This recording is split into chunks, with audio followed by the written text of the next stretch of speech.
Menit kan kita ngobrol-ngobrol udah dapat 10 menit nih. Kemana nih? Oh.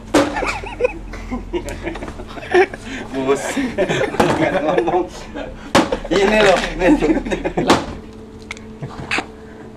Kalau nggak dibanting kenapa, Pak? Biar lentur, dia nggak gampang putus. Banyak ngomong sampai. Tuh bang, jadi lentur bang tuh. Tuh ya kan hasilnya. Udah dibanting ya, Pak ya? Banting aja nggak apa-apa. Ini gimana ini? Kalau sangkain orang marah gimana, Pak? Tapi Bapak bukan marah sama saya kan ya? Bukan, sama ini adonannya biar lembut. Lupa ngaduk bang nih. Nih caranya ngocok gini nih bang nih. Yang pakai tenaga bang nih. Caranya ngocok gini-gini doang. Udah mas nggak bisa sih sampai. Tuh gini-gini doang tuh. Udah. Jadi nih. Udah jadi bang. Nah ini. Jadi ini mah natural ya bang ya? Nah. Nggak pakai air-airan ya? Enggak, langsung aja bang. Ah nggak usah ditambahin air bang. Kali kan biar untungnya makin gede bang. Woi jangan, kalau digoreng bisa gitu bang. Bisa muncrat kemana-mana tuh. Bahaya kalau muncrat-muncrat ya bang ya. Iya.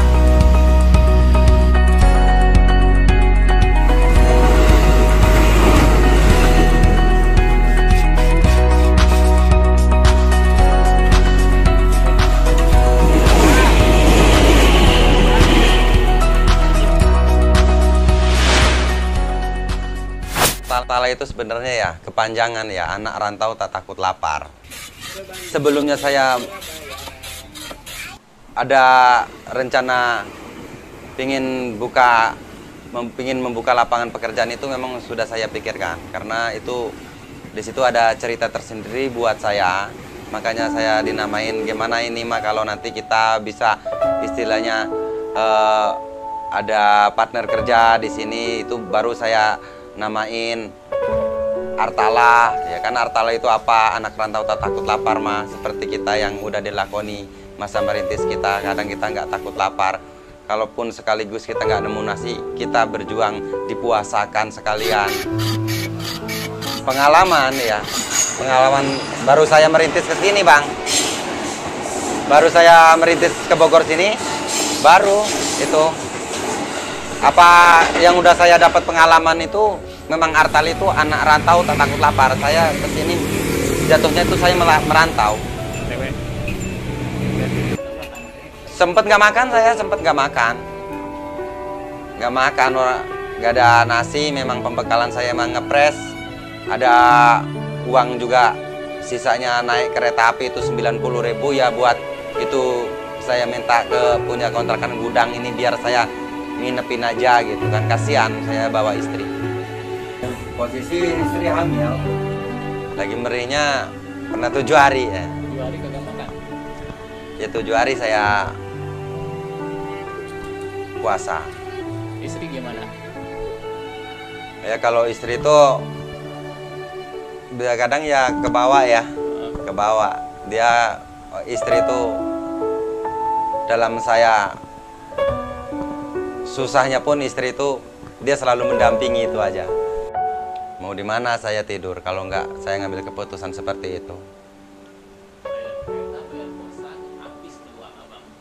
Habis ya, besoknya saya pikirkan gimana saya besok mau makan gitu kan. Lah itu aja yang saya pikirkan. Ya saya bilang dulu sama istri, apabila kita besok tidak menemukan makanan ya kita lanjutkan puasa aja. Ngalamin ya. Bang puasa itu bang? Ngalamin memang ya gimana ya, belum ada persediaan apa-apa. Saya emang nggak bawa pembekalan, ya bawanya cuma segitu.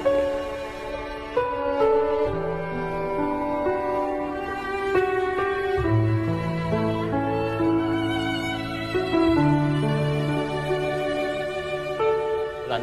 Kalau belajar itu saya 1 bulan alhamdulillah itu memang saya tuh sebelumnya yang jualan cincau itu bangun tuh saya lebih awal udah nungguin, saya udah standby bagaimana caranya biar saya tuh cepat mendapatkan ilmu dari dia, gitu aja. Ada istilahnya ada peluang lah dia mau ngasihkan ilmu kepada saya, makanya yang udah saya dapat itu ilmu itu dari teman semua. Kalau bisa saya bagikan semua.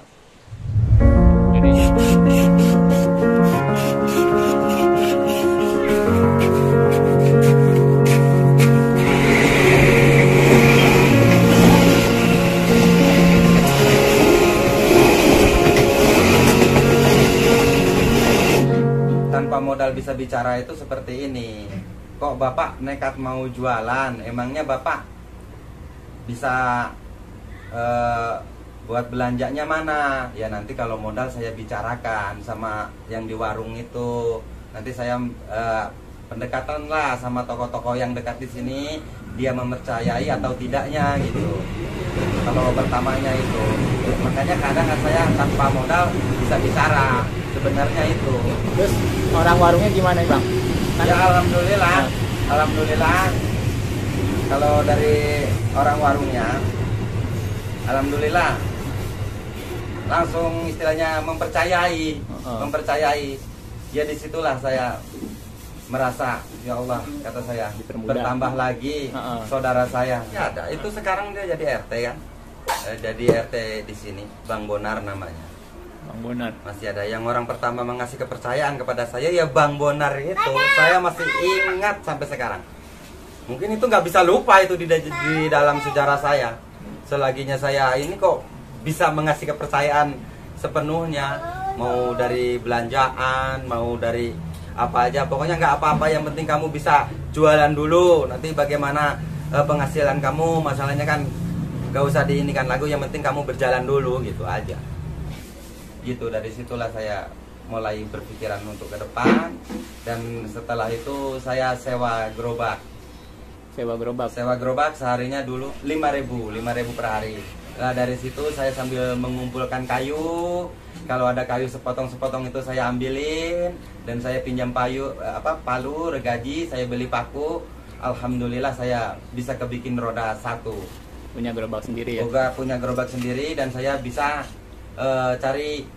baru bisa cari kontrakan tuh, yang tadinya gudang saya baru bisa cari kontrakan. Nggak langsung enak gitu Mas.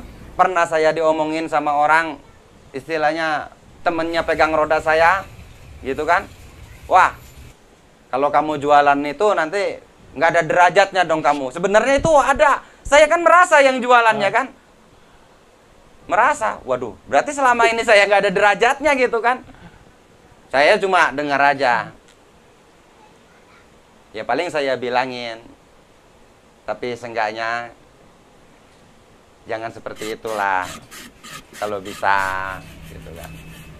Memang itu menambah saya semangat lagi. Justru makin semangat. Makin lagi. semangat lagi. Saya pengen membuktikan kan. Ujung-ujungnya saya pengen membuktikan. Bener tah kata saya, dagang kayak gini bisa hilang derajatnya. Saya buktikan kata saya. Bener Bang, itu aja saya istilahnya cambukan kalau masalah istilahnya dalam usaha itu. Kalau sampai derajat-derajat di bawah gitu kan. Semua juga kan. Waduh, itu cambukan yang luar biasa itu. Dari situ saya udah nekat. Saya harus diperbanyak lagi silaturahmi kalau udah seperti ini. Jangan cincau aja. Dari situ saya menggebu-gebu. Sekarang saya mendekati semua. Selagi saya ada sepinya dagang tuh saya cari lagi ilmu. Kamu dagang onde-onde bagaimana? Lah kamu dagang ini bagaimana? Di situ saya terus saya kumpulkan sampai saya itu ya di situ bakso apa itu insya Allah saya Abang tekunin.